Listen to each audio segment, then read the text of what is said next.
For most of its life, Qantas has meant much more to Australians than just its impeccable safety record would suggest.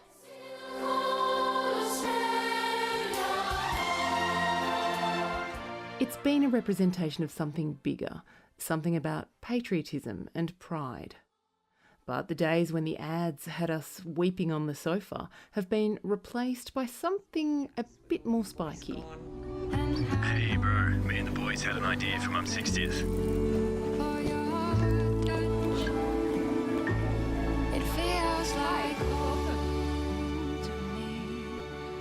If you watched the FIFA Women's World Cup, you probably saw that ad a dozen times, and it probably didn't make you cry, or at least not happy tears.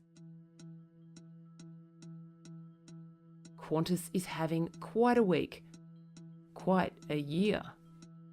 A record profit of $2.5 billion. Airfares have been very expensive basically since the end of the pandemic. The question a lot of people will be asking is whether that's come at the cost of higher airfares, whether it's the public that's actually providing this profit to Qantas. Shareholders are thrilled, rival airlines are annoyed, and customers are cranky. That's why on Thursday this happened. Hello, I'm Alan Joyce, and today we're scrapping the expiry dates on all travel credits that came out of COVID. A complete capitulation from Alan Joyce, one of the most elbows-out leaders Australian business has ever seen. Qantas is offering cash refunds and unlimited credits on flights it cancelled during COVID. We're doing this because we've listened. We know the credit system was not as smooth as it should have been. And while we've improved it recently and extended the expiry date several times, people lost faith in the process. Earlier this week, Joyce copped a pasting at a Senate inquiry into the cost of living. More competition is not in the national interest. Is that what you're saying? No, I'm not saying that. I'm saying... Don't you feel embarrassed? Because I tell you what, I'd feel embarrassed if I was you. Before COVID, we had record profits, record levels of customer satisfactions. We were one of the most trusted companies in the country. COVID knocked us for six. COVID's knocked us for six, Senator, and it knocked every other airline in the world. Joyce, you are the most complained company in Australia. Through a period You're trying to say to me that there's no problem here. I'm not. The biggest issue at that hearing was those flight credits. That's where customers paid for tickets but never got to fly because COVID shut down aviation.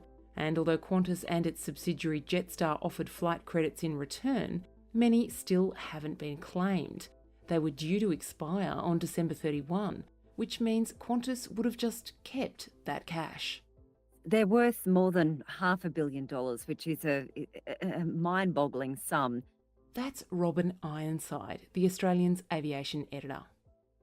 I do think they were reluctant to reveal that number. It was difficult for the Senate committee to get those figures out of the Qantas executives on Monday. How many flight credits is Qantas Group holding on behalf of Australian customers? And why should Qantas keep their money if it's not claimed by the 31st of December?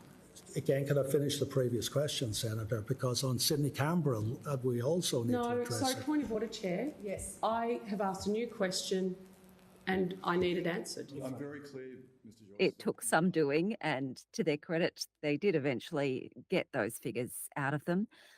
Why they weren't already on the public record is a mystery. I mean, Qantas has been reasonably transparent throughout the whole process about where the credits were at, how they were going down. It was only in the recent few months that they removed the Jetstar amounts and the other amounts from the total, which suggests, they wanted to give the appearance that they were falling faster than they were. Yeah, what is going on with those flight credits? Why haven't people claimed them? The fact of the matter is that they have been difficult to claim. People have found that, firstly, they either had to call the Qantas call centre, which is never a lot of fun. There was the issue that when you went onto the Qantas website to use them, sometimes it would time out.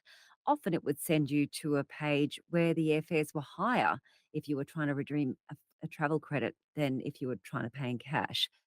And a lot of people just gave up decided that this is just too hard. We'll just try to forget about the $400 or $500 that was owed to us.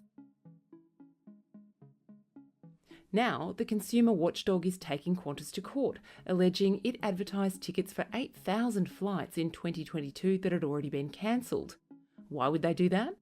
According to the ACCC, it's part of the complex system of moving aeroplanes around the country. If a flight has officially been cancelled, the airline has to relinquish slots for landing and takeoff.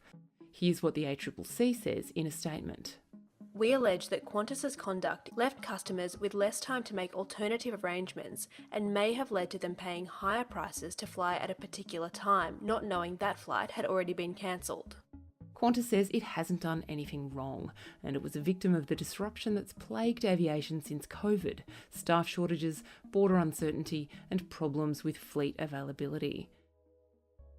This is just the latest twist in the thrilling career of Alan Joyce, a gift to aviation writers like Robin. He certainly has been an interesting CEO. He's always very good for a quote. He's been an incredible financial manager, I think, for Qantas. Investors certainly don't have any issue with his management after losing many billions of dollars in revenue throughout the COVID period. They did come back in an enormous rebound.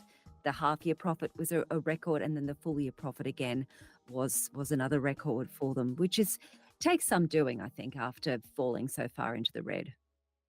Joyce became CEO in 2008 and started stripping costs, running into conflict with the unions. Then he pulled a truly audacious move. We have decided to ground the Qantas international and domestic fleets immediately. I repeat, we are grounding the Qantas fleet now. In an effort to end all the industrial action, to force the unions back to work, he now famously locked employees out and grounded the airline. So flights all over the world were grounded on the tarmac, disrupting hundreds of thousands of passengers. But it had the desired effect. The union action was stymied and they all went back to work. Qantas eventually got what it wanted. COVID presented another opportunity for Joyce to demonstrate his hard nose. He cut thousands of jobs and trimmed $1 billion in costs. And now, our balance sheet is the strongest in decades. We've got new aircraft arriving every 3 weeks, which we can afford. We've got over 160 aircraft on order over the next decade. The arrival of COVID-19 seemed to present another moment for him, an inflection point where he could do something perhaps that he'd been wanting to do or make some efficiencies that he hadn't been able to do in normal times of business. Is that how you interpret what happened with Qantas during the pandemic? Yes, there's a saying about, never waste a good crisis. And I know that was certainly mentioned many times during the federal court case that ensued after the jobs of 1,700 ground workers were outsourced. The federal court and the full federal court both found in favour of the Transport Workers Union in relation to that. Qantas is now taking it to the High Court. So I think there was a degree of that. There are also many other jobs that were made redundant. They are now being rebuilt. Whether or not they would have downsized the airline, I don't know that that's true, because they were actually in the process of increasing their numbers, in the process of getting ready for things like Project Sunrise flights and more international flights across the board. This is the destination, the journey of which began a long time ago. That's the Prime Minister standing beside Alan Joyce at the unveiling of 3 Qantas jets, emblazoned with the giant word yes. It seemed like a happy day, but the opposition is sensing a sinister undertone, because the federal government has backed Qantas in a big way in its battle to dominate the skies. So this has become a political sore point for the government, and I think it brings into question the integrity of its decision-making process on this particular issue. Jo Kelly is our National Affairs Editor. There's a few things the government can do immediately. The first thing it can do is it can clearly explain the reason for its decision to reject Qatar Airways' bid to fly more flights into Australia. Still don't have a clear explanation for that. We don't know who was involved in the decision. We don't know what input Anthony Albanese had. We don't know whether Alan Joyce was on the phone to the Prime Minister. Qatar Airways' decision is taking up a lot of oxygen for the government. That's sort of the primary issue that they're facing at the moment. So, what's this got to do with The Voice?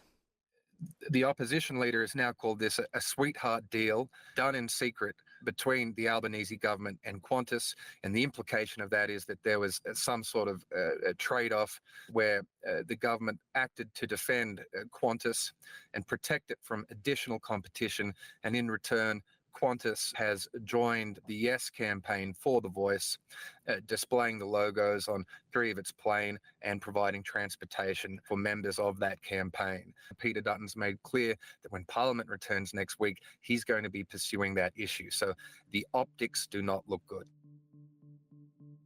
What's your instinct about that, Joe, given that Qantas, was extremely active on the marriage equality postal ballot, for example?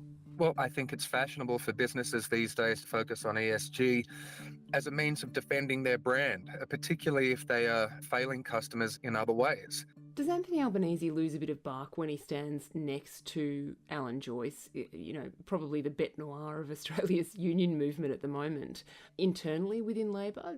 Look, I know that there is a sense of exasperation and frustration among many people within the caucus, including some senior Labor MPs as well, over the lack of an explanation on the Qatar decision.